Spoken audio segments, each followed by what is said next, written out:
Salut à tous, j'espère que vous allez bien.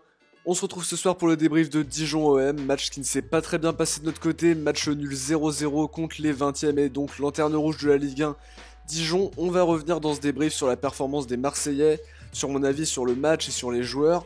En tout cas, pour commencer, on peut dire que c'était 3 points qu'il fallait prendre pour poursuivre la belle série. Alors certes, on ne perd pas, on ne gagne pas non plus, et il faut savoir que ces points-là, ils vont compter en fin de saison. Faut savoir gagner ces matchs-là même quand c'est compliqué. L'OM se reclasse en tout cas 4ème de Ligue 1 en attendant que les autres équipes jouent. 12 points au classement, faudra plus perdre des points bêtement comme ça sous peine de voir le rêve LDC s'estomper.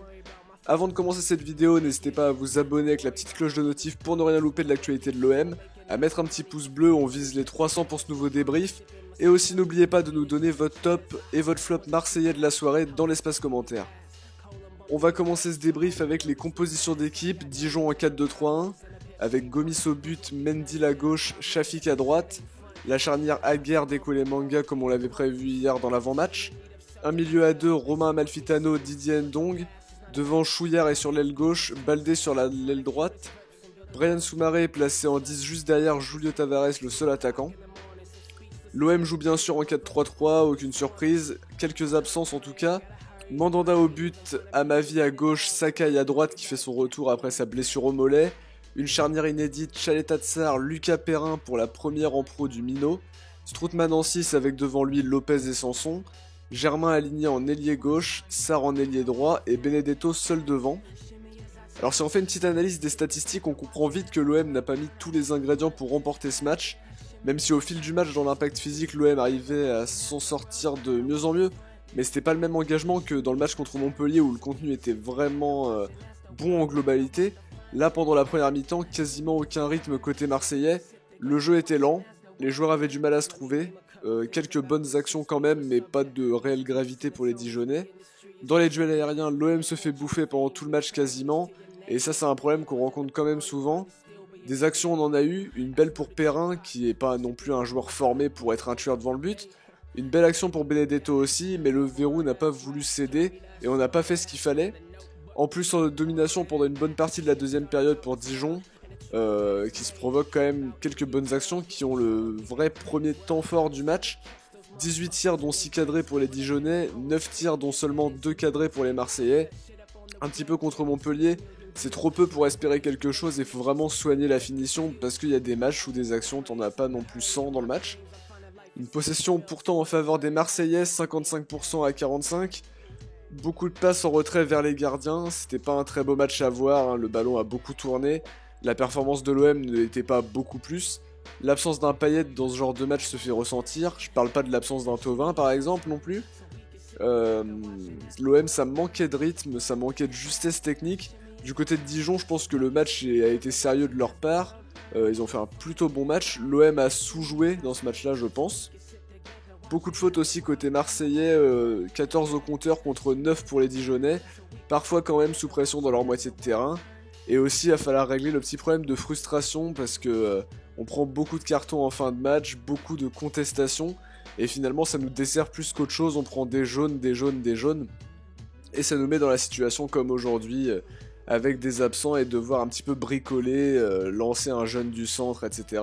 C'est pas toujours facile, en tout cas, là je trouve que Perrin a fait le match pour justement ne pas... on ne prend pas un seul but pendant qu'il est là, on craignait un petit peu que la défense soit pas solide, et finalement ça se sera plutôt bien passé. D'ailleurs on va passer aux notes des joueurs, je vous invite à donner vos notes aussi dans l'espace commentaire, je pense que ça peut créer un débat intéressant. Pour Mandanda, j'ai trouvé que c'était un très bon match, hein. Il nous permet de ne pas plier ce soir. Dans ce genre de match, il est important. Un petit clean sheet pour lui, quelques interventions importantes à la clé. Il a fait le boulot, je pense, ce soir, donc ce sera un 7,5.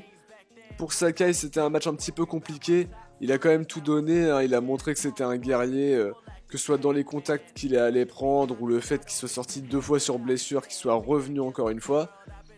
Il a eu un petit peu de mal à apporter offensivement notamment, mais c'était sûrement dû à la présence de Sarr devant qui vient chercher les ballons aussi vers la défense. Derrière, pas d'erreur manifeste ni de coup d'éclat, donc pour moi, Sakai ce sera un 5. Pour Perrin, première titularisation et belle prestation. Je vais lui donner un 7, des interventions importantes, certaines relances pas forcément très propres, mais il a fait le boulot ce soir. J'ai vraiment bien aimé ce premier match pour lui. Pour Tchaleta Tsar, ce sera un 6,5. Il a fait son match aussi.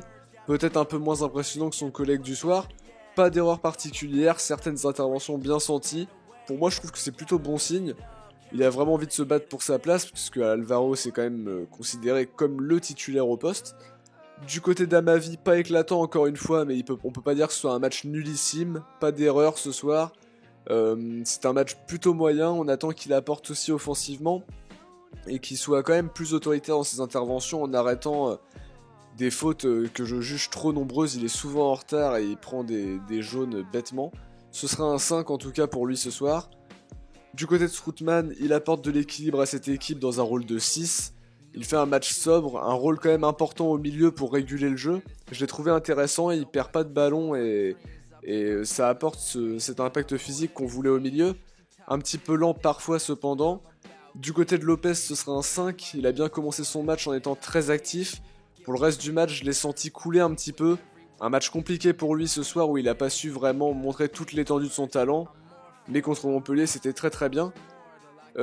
Pour Morgan Sanson, ce sera un 7. Il a apporté de la puissance au milieu. Il a apporté le danger contre Dijon à un moment où l'OM n'arrivait pas à être très dangereux. Il fait peut-être un de ses meilleurs matchs de la saison. Attention, je dis pas non plus que c'est son meilleur match. Mais faut aussi lui dire qu'il faut qu'il sache lâcher le ballon au bon moment. Souvent, il est amené à faire la différence. Et après, il se fait récupérer le ballon, donc c'est un petit peu bête. Pour Germain, il aura été important dans le jeu sans ballon pour faire courir la défense dijonnaise. Il a tenté sa chance, on sent qu'il est en pleine confiance. Dans cette équipe qui est privée d'un Thauvin et d'un Payet, il est important. Il assure bien l'intérim et il continue sur sa bonne lancée en étant applaudi par le parquage marseillais en plus à sa sortie. Alors pour la note, lui, je vais lui mettre un 6,5. Du côté de Sarr, le problème c'est que je reste toujours un petit peu sur ma faim. Il s'est battu quand même, on a l'impression qu'il a 3 poumons le bonhomme. Il a joué en ailier et en latéral droit, les deux dans le même registre, il n'a pas fait d'erreur manifeste. On attend en tout cas un peu plus de précision sur les centres, s'il vous plaît, parce que c'est un ailier droit normalement c'est assez centré. Il a fait en tout cas un match plutôt sérieux et je lui donnerai un 6. Benedetto lui aura été important en rôle de pivot. Ce sera pas ce soir qu'il va marquer malheureusement, pourtant je le sentais bien. Très honnêtement, je pense comme beaucoup d'entre vous. Il a tenté sa chance sans succès, mais il a été actif ce soir, bien que trop peu trouvé. Dans ses déviations, il fait en tout cas un bien fou. Pour les remplaçants, Radonjic, ce sera un 6 quand même. Vélocité qui fait du bien dans un match fermé comme ça. Alors je juge les quelques minutes où il a pu jouer. Dans un OM qui ne tourne pas bien, il a quand même pu prendre le large à plusieurs reprises, montrer sa rapidité. Parfois on a vu qu'il était un peu troublé par l'humidité de la pelouse. Une belle occasion que Gomis sort plutôt très très bien. Il a pris la bonne décision, le gardien dijonnais. Rongier en tout cas lui aussi c'était une belle entrée, il a fluidifié le jeu. Trop peu de temps pour se mettre en évidence, mais il a montré ce dont il est capable, avec des passes qui permettent de construire derrière. Je lui mettrai pas de note ce soir, tout comme Isaac Liadji qui a aussi fêté sa première tente attendue. Il a apporté sa vitesse, sa percussion et sa technique, même si on a l'impression quand même que tout ça, ça a l'air vraiment perfectible. Mais je pense qu'il peut tenir une place sur un match de titulaire. Il va engranger de la confiance et de l'expérience avec des entrées courtes comme celle-ci. Mais je pense que cette saison, il peut avoir un rôle important et être vraiment le rayon de soleil justement dans cette équipe marseillaise qu'on voyait justement au mois d'août comme une équipe qui allait terminer dans le ventre mou du championnat. Alors pour le top marseillais de la soirée, je dirais Steve Mandanda. Il s'est mué en sauveur ce soir, contenu les offensives dijonnaises en fin de match. Même si parfois il a été battu dans la soirée, il a été sauvé par son poteau, par Lucas Perrin, etc. Il a été rassurant pour l'équipe et nous permet de repartir avec le point du nul, ce qui est toujours mieux que 0, même si on aurait aimé 3. Il a capté les ballons qu'il fallait, il a fait le job ce soir, mais le flop de la soirée pour moi ce sera Jordan Amavi. Ça m'embête un petit peu quand même parce que c'est pas vraiment non plus un flop. Je pense pas qu'il y ait de vrais flops marseillais, c'est le collectif ce soir qui ne s'est pas entendu. Il a pas été nullissime ce soir à ma vie, contrairement à certains matchs dont on se souvient très bien, mais voilà, toujours le même problème du faible apport offensif. Il manque de justesse aussi sur ses centres. Il est en retard sur les ballons. Défensivement, c'est pas très très serein, c'est le moins qu'on puisse dire. Encore trop faible ce soir. Malheureusement, l'espoir commence à s'envoler pour lui. Je sais pas trop. Faudrait peut-être qu'on lance vraiment Nkunku parce que voilà, et pourquoi il mériterait moins qu'un avis qui ne montre pas grand chose. Je vous rappelle avant de terminer cette vidéo, n'oubliez pas de voter pour votre Marseillais du match dans le sondage que vous pouvez trouver dans l'onglet communauté. Si vous vous abonnez, vous allez justement avoir ce petit sondage qui sera dans vos abonnements. Je vous propose 5 joueurs et vous votez pour le Marseillais du match. Ce week-end contre Montpellier, vous avez été 663 à voter pour le Marseillais du match. Et c'est Valère Germain qui a été élu Marseillais du match avec 53% des voix. Derrière, Maxime Lopez a recueilli 25% des voix. Et enfin, Dimitri Payet ferme le podium avec 11%. Vous pouvez donc voter pour le Marseillais de ce Dijon OM dès maintenant dans l'onglet communauté. C'est déjà la fin de cette vidéo, j'espère qu'elle vous a plu. N'oubliez pas le petit pouce bleu, le petit commentaire si vous avez envie de discuter avec nous. On se retrouve très bientôt pour une prochaine vidéo. Ciao, portez-vous bien et surtout allez l'OM.